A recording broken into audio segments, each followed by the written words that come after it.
নমস্কার, আমি অয়ন। এ কি কাণ্ড! এ তো নজিরবিহীন পগারপাড়। ভোট পরশু, তার আগে আজকে প্রচারের শেষ দিন। পালিয়ে গেলেন পুষ্পা, দৌড় লাগালেন পুষ্পা। জাহাঙ্গীর খান, দুটো নাম শুনতাম। একদিকে সোনারপুর নরেন্দ্রপুর এরিয়ায়, হরিনাভি এরিয়ায় নজরুল, আর ওইদিকে ফলতা দক্ষিণ 24 পরগনার একটা অংশে জাহাঙ্গীর। বিরাট নাকি প্রভাব, বিরাট তোলাবাজি, বিরাট সিন্ডিকেট, বিরাট জমি দখল, এই সমস্ত কিছু এই নজরুল এবং জাহাঙ্গীরের নামে। যদিও সেরকমভাবে খবর করতে পারতাম না, কারণ সেই সময় খবর করার মতো পরিস্থিতি ছিল না, মানুষের মুখ খোলার মতো পরিস্থিতি ছিল না। এই চৌঠামের পালা বদলের পর জাহাঙ্গীরের বিরুদ্ধে মুখ খুলতে শুরু করেছিলেন সাধারণ মানুষ, ওখানকার মানুষজন। বলেই দিয়েছে যে 4 তারিখে তোদের দেখে নেবো, গুলি করে মেরে দেবো। আমার বাড়িঘর ভাঙচুর হওয়ার সময় আমার মেয়ে লাগে, মাথায় লাগার পরে ও 3 মাস ভর্তি ছিল, আমাকে জেলে রেখেছিল। তারপরে 3 মাস ভুগে আমার মেয়েটা মারা যায়। জাহাঙ্গীর খান কেমন লোক? ও একদম থারকা, এখানে ঘর বাড়ি ভেঙে একদম চঞ্চলিয়ে করছে। এদের দোকানে বোধহয় 50 লাখ টাকা দিয়েছিল, সব লুটে নিয়ে পালিয়েছে। ফলতার পুনর্নির্বাচনের দিন ঘোষণা হয়েছে পরশুদিন, অর্থাৎ 21শে মে। তার আগে বিরাট বিরাট ডায়লগ এই পুষ্পার। আপনাদেরকে মনে করিয়ে দিই, অজয় পাল শর্মা, দ্বিতীয় দফার আগে অজয় পাল শর্মা উত্তরপ্রদেশের আইপিএস, যোগী রাজ্যের আইপিএস, তিনি এসেছিলেন এবং তাকে সিংহাম উপাধি দেওয়া হয়েছিল, কারণ তিনি একেবারে জাহাঙ্গীরের ডেরায় গিয়ে, অর্থাৎ বাড়ির সামনে গিয়ে, যাতে জাহাঙ্গীর কাউকে ভয় না দেখান, জাহাঙ্গীর কাউকে না চমকান, জাহাঙ্গীর কাউকে না ধমকান, জাহাঙ্গীর যাতে বিশৃঙ্খল পরিস্থিতি তৈরি না করতে পারেন, তার জন্য নির্বাচন কমিশন পাঠিয়েছিল আইপিএসকে। তাবাং আইপিএস তখন হুঁশিয়ারি দিয়ে এসেছিলেন। जहांगीर के घर वाले भी खड़े हैं, उसको बता देना कायदे से। ये बार बार जो खबरें आ रही है कि उसके लोग धमका रहे हैं, तो फिर अच्छे से खबर लेंगे, फिर बाद में रोना पछताना मत। তারপরে এই জাহাঙ্গীর খান নিজেকে পুষ্পা বললেন সিংহম যদি হন তাহলে আমি পুষ্পা, পুষ্পা ঝুঁকে গা নেই। উনি যদি সিংহম দেখায়, আমরাও পুষ্পা ঝুঁকে গা নেই। কিন্তু পুষ্পা তো ঝুঁকলো, পুষ্পা তো সেঁধিয়ে গেল। এবং কারণ হিসেবে কি বলছেন? অবাক কাণ্ড। সোনার ফলতা হোক, এটাই আমার স্বপ্ন ছিল। মুখ্যমন্ত্রী ফলতা উন্নয়নের জন্য স্পেশাল প্যাকেজ দিচ্ছে। রিপোলের কন্টেস্ট থেকে আমি নিজেকে দূরে সরিয়ে নিলাম।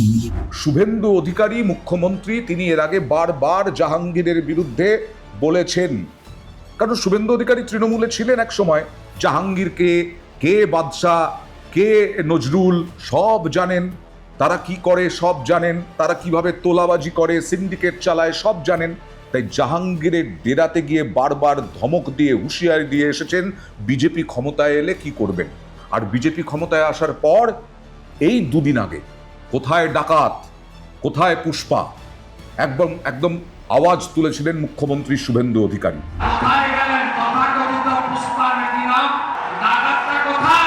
আওয়াজ তুলেছিলেন সাধারণ মানুষ, তাঁরা উগড়ে দিয়েছিলেন ক্ষোভ। কিভাবে ভোট চুরি হয়, কিভাবে ভয় দেখিয়ে ভোট চুরি করানো হয়, কিভাবে মারধর করা হয়, কিভাবে যদি ভোট না দেয় তৃণমূলকে, যদি ধরা পড়ে অন্য দলকে ভোট দিয়েছে জাহাঙ্গীরের দলবল, কি করে সাধারণ মানুষের সঙ্গে। জমি কেড়ে নেওয়া হয়েছে একেবারে সন্দেশখালির শাহজাহানের মতো।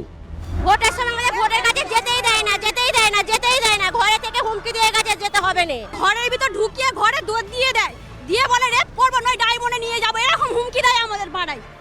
এত অত্যাচারের সহ্য করতে আমরা পাচ্ছি না। আজকের মনে মেয়েরা মুখ তুলে আজকে যেন আমরা তাকিয়ে আছি। আমার এই গত ভোটে আমার স্বামীকে আটকে রেখেছিল, আমাকে একাকে ভোট দিতে যেতে হয়েছিল, আটকে রেখেছিল, বলেছে তৃণমূলকে ভোট দিতে হবে। ভোট হচ্ছে ব্যক্তিগত ব্যাপার, কিন্তু সেটা বলছে কি গীতা ছুঁয়ে ভোট দিতে হবে। যারা গীতা ছুঁতে চাইছে না তাদেরকে হুমকি দিচ্ছে। না, আমাদের ওখানে ভোট দিয়েছে, কিছু দেওয়ার পরে ওরা আতর দিয়ে দিয়েছিল, সবার আঙুল শুকছিল, হাত শুকছিল আসতে। আমার দুটো ছেলে 5 বছর বাড়ি ছাড়া, ঘরদর ভেঙে একদম আমাদের থাকার পজিশন রাখে না। ওকে আগে জেলে ভরো। চিরদিন কাহারও সমান নাহি যায়, তাই জাহাঙ্গীরেরও সমান গেল না। কিন্তু এটা তো নজিরবিহীন। এত পুষ্পা পুষ্পা পুষ্পা পুষ্পা ঝুঁকেগা নেহি। ভোটের দুদিন আগে শুভেন্দু অধিকারী ফলতা প্যাকেজ ঘোষণা করবেন, ফলতার উন্নয়ন চাইছেন, সোনার ফলতা করে দেবেন। তাই তিনি নাকি, জাহাঙ্গীর খান নাকি শান্তি চান ফলতায়। ভূতের মুখে রাম নাম। জাহাঙ্গীর নাকি শান্তি চান ফলতায়। মানুষ শান্তি চাইছেন, সাধারণ মানুষ শান্তি চাইছেন, ভরসা চাইছেন। এবার ভরসা ইন, অনেকে বলছেন ভরসা ইন, পুষ্পা আউট। কিন্তু কি কারণে পুষ্পা আউট এ তো বোঝা গেল না। তিনি কি বুঝতে পেরেছেন চৌঠা মের পরে তার বিরুদ্ধে ক্ষোভ উগড়ে দিচ্ছেন মানুষ যেভাবে, তিনি বুঝতে পেরেছিলেন যে তার পায়ের নিচের মাটি ক্রমশ ক্রমশ সরে সরে যাচ্ছে, সরে সরে যাচ্ছে। এবার আর সহজ হবে না ভোটে লড়াইটা। এবং শুধু তাই নয়, এই যে শুভেন্দু অধিকারীর কথা বললেন, শুভেন্দু অধিকারীর উন্নয়নের কথা বলছেন, তিনি অজুহাত দিচ্ছেন তার সরে যাওয়ার কারণ, বলছেন এটা কি একেবারে সুগার কোটিং দেওয়া। উনি কি ভাবছেন যে বেঁচে যাবেন এই সব বলে? তার বিরুদ্ধে কোনো রকম কেস হবে না, মামলা হবে না, শ্রীঘরে ঠাঁই হবে না। যদিও ভোটের রেজাল্টের দিন পর্যন্ত জাহাঙ্গীরকে রক্ষা কবচ দেওয়া আছে। তারপর কি হবে? ঝুঁকলেন, সেধিয়ে গেলেন। আমাদের প্রতিনিধি বারবার প্রশ্ন করার চেষ্টা করলেন কি যে আতর মাখানো হয়, ইভিএম এ সেলোটেপ দেওয়া হয়। তিনি নাকি কিছুই জানেন না। জাহাঙ্গীর খান তিনি কিছুই জানেন না।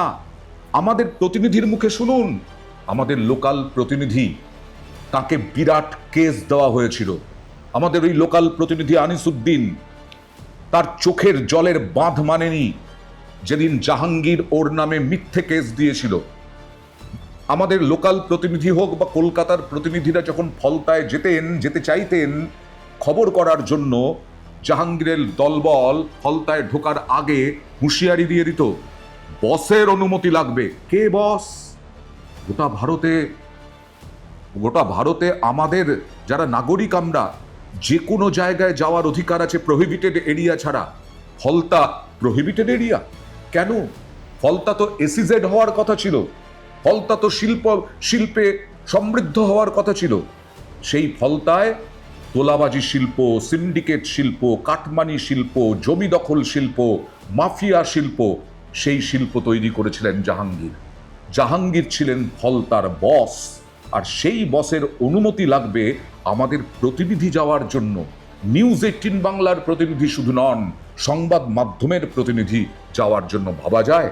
কারণ তোমার মনে থাকবে নেতা নয় জনতা বলে ভোটের আগে আমরা যে শো করছিলাম, সেই শো করতে আমি ডায়মন্ড হারবার এসেছিলাম। আমি তোমাকে বলেছিলাম যে ফলতায় চলো, ফলতা বিধানসভায় আমরা কাজ করতে চাই। তখন তুমি আমাকে বলেছিলে যে ফলতায় গেলে পারমিশন লাগবে। কি হয়েছিল ভাই, তোমার কি মনে আছে? পারমিশন লাগবে বলো।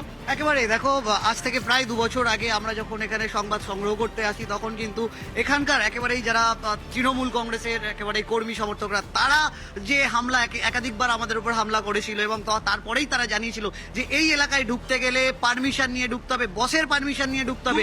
2 মাস আগে আমরা শো করতে চেয়েছিলাম, জনতার কথা শুনতে চেয়েছিলাম, তখন বলা হয়েছিল পারমিশন লাগবে। বস কে বস? একেবারে আমি যখন তাদেরকে জিজ্ঞাসা করি যে বস কে, তখন কিন্তু তারা জানিয়েছিল যে এই এলাকার বস জাহাঙ্গীর খান, তার পারমিশন ছাড়া এই এলাকায় কিন্তু কোনো রকম কোনো কিছু করা যাবে না। 2022-এ কতটা দমদার, কতটা বেতাজ বাদশা ছিলেন জাহাঙ্গীর। পুরসভা ভোটের আগে বজবজ পুরসভার 7 নম্বর ওয়ার্ডে হাসিবা খাতুনের সমর্থনে প্রচার করেন জাহাঙ্গীর। কিন্তু দলীয় নেতাদের স্বাক্ষর করা প্রার্থী তালিকায় নাম ছিল না হাসিবার। কিভাবে বজবজে অনুমোদনহীন তালিকায় নাম থাকা প্রার্থীর হয়ে সমর্থনে প্রচার করতে পারেন জাহাঙ্গীর, এ নিয়েও প্রশ্ন উঠেছিল সেই সময়। উত্থানের বিষয়টা দেখুন, দলের বিষয়েই মানছেন না। গত কয়েক বছর রাজ্য রাজনীতিতে, বিশেষ করে ডায়মন্ড হারবারের রাজনীতিতে রকেট গতিতে উত্থান হয়েছে। রকেট গতিতে, রকেটের থেকেও বেশি গতিতে এই জাহাঙ্গীর খানের। এরপর বিধানসভা ভোটের আগে ডায়মন্ড হারবার পুলিশ জেলার পর্যবেক্ষক অজয় পাল শর্মা নিয়োগের নতুন করে চর্চা শুরু হয় এই পুষ্পাকে নিয়ে। তারপর থেকে তো আপনারা দেখলেন কি কি ঘটেছে, এবং জাহাঙ্গীর, অজয় পাল নতুন মাত্রা পায়। খবরের নামে উঠে আসে এই সিংহাম পুষ্পা। এই সিংহাম পাল্টা অজয় পাল শর্মার পাল্টা এই জাহাঙ্গীর, সাংবাদিকরা পর্যন্ত ঢুকতে ভয় পাচ্ছেন। সাংবাদিকদের পারমিশন লাগে, তাহলে সাধারণ মানুষের কি অবস্থা? এ তো সহজেই অনুমেয়। বিরাট প্রাসাদ তার ওই ফলতায় কোথা থেকে পেলেন? শান্তনু সিনহা বিশ্বাস কাঁদিতে পরশুদিন দেখলাম, কি বিরাট প্রাসাদ। সামান্য কৃষ্ণদাস, না আমি জানতাম না, তৃণমূলের নেতা, বিরাট প্রাসাদ। দিলীপ মণ্ডল এই দক্ষিণ 24 পরগনায় সোনারপুরে কি বিরাট প্রাসাদ, বাগান বাড়ি। আমরা মাইনের টাকায় বাগান বাড়ি ভাবতেই পারি না। ইএমআই কিভাবে দেব সেই নিয়ে চিন্তা করতে হয় যদি হোম লোন নিই, ফ্ল্যাট নিই। আর এরা কোনো চাকরি বাকরি না করে বাগান বাড়ি।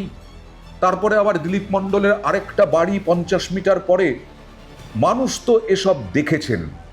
আসলে মানুষ তৃণমূল স্তরের তৃণমূল নেতাদের দেখে বিরক্ত হয়ে প্রচণ্ড ক্ষোভে তারা বিজেপিকে ভোট দিয়েছে। আর এই জাহাঙ্গীর খানের মতো লোকজন তারা দাবিয়ে রেখেছিল বাংলার মানুষকে, কিন্তু আর দাবিয়ে রাখা যায় না, চিরদিন কাহারও সমান নাহি যায়। এই জাহাঙ্গীর নজিরবিহীনভাবে পগার পার হলো, পালালেন, সেধিয়ে গেলেন, ভিজে বিড়ালের মতো আমাদের প্রতিনিধির থেকে কোনো রকমের সিঁড়ি দিয়ে নেমে কোথায় চলে গেলেন? বাড়িতে তালা, পার্টি অফিসে আর কেউ নেই। আর পুলিশের একটা মহল তারা খুব খুশি, কারণ পুলিশ এগুলো সহ্য করতে বাধ্য হয়েছে। ওপর মহলে জানিয়েও কোনো লাভ হয়নি। যারা একটা সময় ফলতায় কাজ করে গেছেন তারা আজকে ব্যাপক খুশি, কারণ আজকে নতুন সরকার এসে পুলিশকে খোলা হাত দেওয়া হয়েছে। এই জাহাঙ্গীর শুধু নয়, আরো অনেক জাহাঙ্গীরের অপেক্ষায় আছি আমরা।